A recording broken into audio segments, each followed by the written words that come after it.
पिछले वीडियो में हमने ऋग्वेद में वर्णित इंद्र सूक्त और इंद्र देवता की विशेषता के बारे में चर्चा की। उसकी लिंक डिस्क्रिप्शन बॉक्स में दी गई है। इस वीडियो में हम ऋग्वेद में वर्णित दशराग्य युद्ध के बारे में चर्चा करेंगे। वैदिक काल में भारतीय सभ्यता का विस्तार सभी देशों में था, जिसे जम्बू द्वीप कहा जाता है। लोग विभिन्न जातियों, जनजातियों व कबीलों में बटे थे। उनके प्रमुख राजा कहलाते थे। बीतते समय के साथ साथ उनमें अपनी सभ्यता व राज्य विस्तार की भावना बढ़ी और उन्होंने युद्ध और मित्रता के माध्यम से खुद का चतुर्दिक विस्तार का प्रयास किया। इस क्रम में कई जातियां, जनजातियां और कबीलों का लोप सा हो गया। एक नई सभ्यता और संस्कृति का उदय हुआ। इस क्रम में भारतीय उपमहाद्वीप का पहला दूरगामी असर डालने वाला युद्ध बना दशराज्य युद्ध। इस युद्ध ने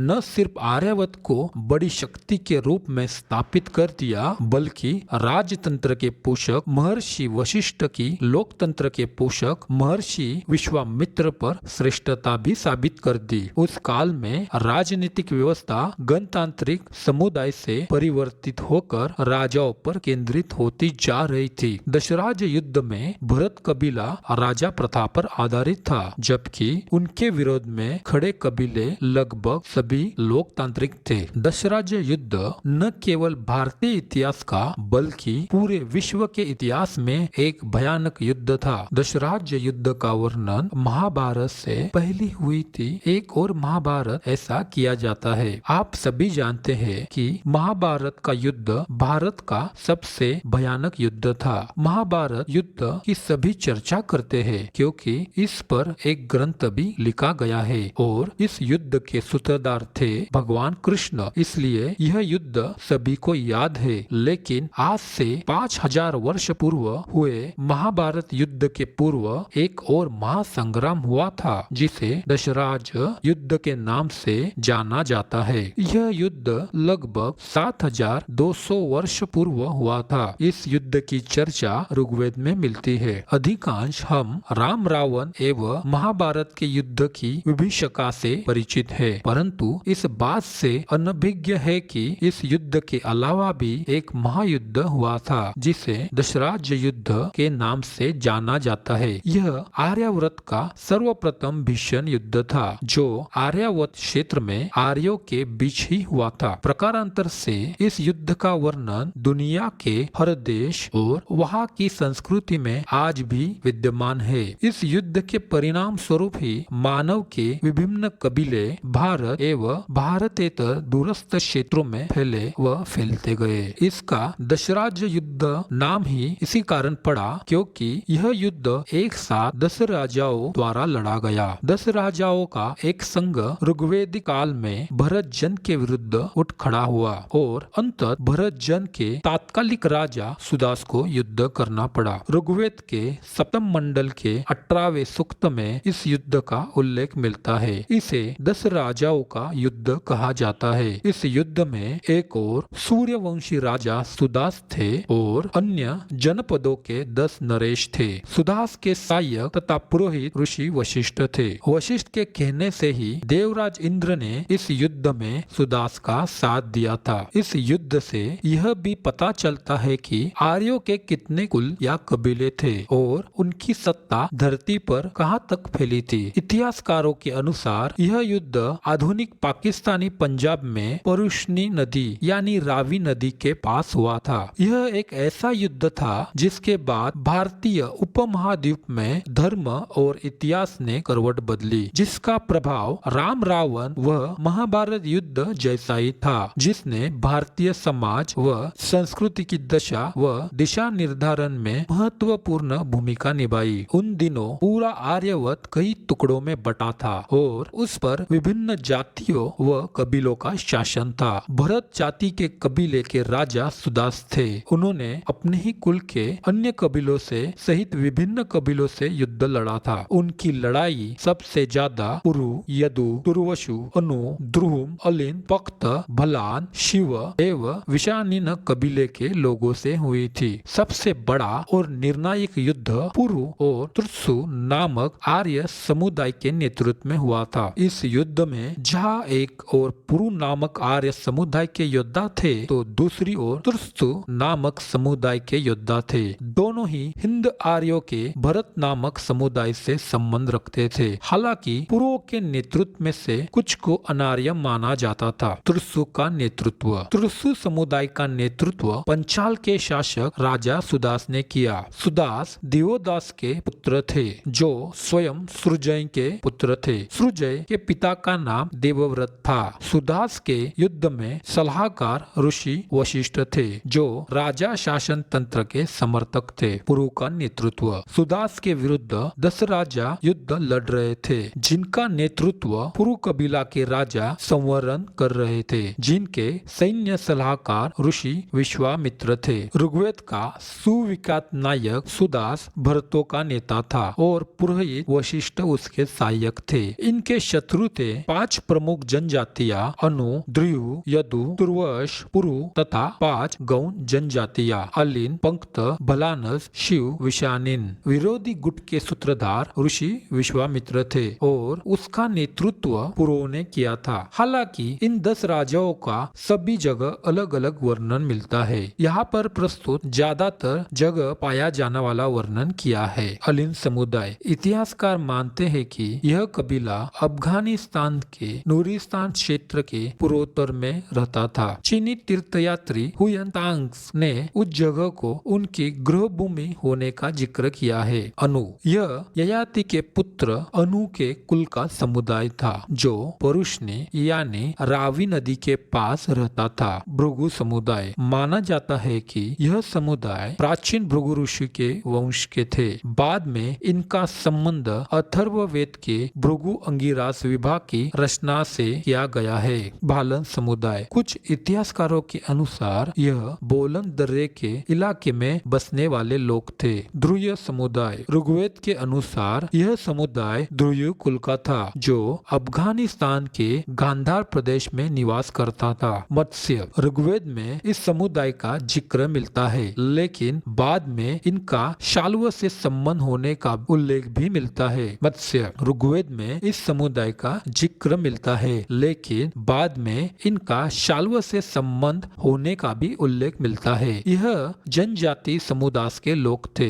परसु। परसु समुदाय प्राचीन पारसियों का समुदाय था। इराक इनका मूल स्थान था। प्राचीन समय में इराक को पारस्य देश कहा जाता था। पुरु। यह समुदाय ऋग्वेद काल का एक महान परिसंघ था जिसे सरस्वती नदी के किनारे बसा होना बताया जाता रहा है। हालांकि आर्य काल में यह जम्मू कश्मीर और हिमालय के क्षेत्र में राज्य करते थे। पनी। इन्हें दानव कुल का माना गया है। ऐतिहासिक शोध में इन्हें किस्ती लोगों से संबंधित बताते हैं। दास। यह दास जनजातियां थी। ऋग्वेद में इन्हें दसुह नाम से जाना गया। माना जाता है कि यह काले रंग के थे। इतिहास में ऐसे विरले ही उदाहरण प्राप्त होते हैं जब एक महाप्रतापी राजा के बाद उसका पुत्र उससे भी अधिक प्रतापी हो। ऋग्वेद कालीन राजा सुदास अपवाद रूप में ऐसा ही प्रतापी पुत्र था जिसने अपने पिता दिवोदास की सफलताओं को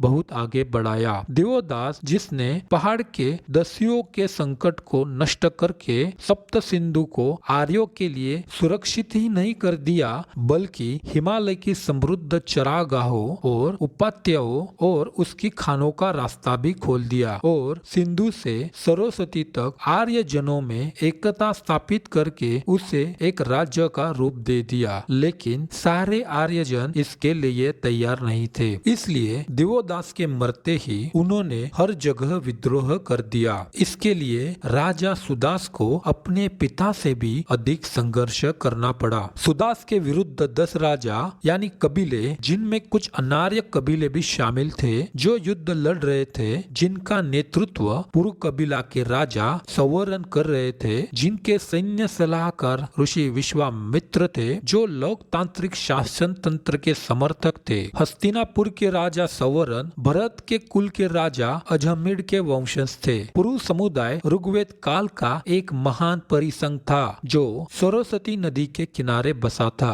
आर्य काल में यह जम्मू कश्मीर और हिमालय के क्षेत्र में राज्य करते थे। वस्तुत यह सत्ता और विचारधारा की लड़ाई थी। सबसे बड़ा बड़ा कारण पुरोहिताई और जल बंटवारे का झगड़ा था। प्रारंभ में सुदास के राजपुरोहित विश्वामित्र थे। बाद में मतभेद के बाद सुदास ने विश्वामित्र को हटाकर वशिष्ठ को अपना राजपुरोहित नियुक्त कर दिया था। बदला लेने की भावना से विश्वामित्र ने पुरु, यदु, दुर्वसु, अनु और दुर्युम तथा 5 अन्य छोटे कबीले अलिन, पंक्त, भलान, शिव एवं विशानिन आदि 10 राजाओं के एक कबीलाई संघ का गठन तैयार किया, जो ईरान से लेकर अफगानिस्तान, बोलन दर्रे, गांधार व रावी नदी तक के क्षेत्र में निवास करते थे। वास्तव में तो इस युद्ध की पृष्ठभूमि वर्षों पूर्व तैयार हो गई थी। त्रिशूर राजा दिवोदास एक बहुत ही शक्तिशाली राजा था, जिसने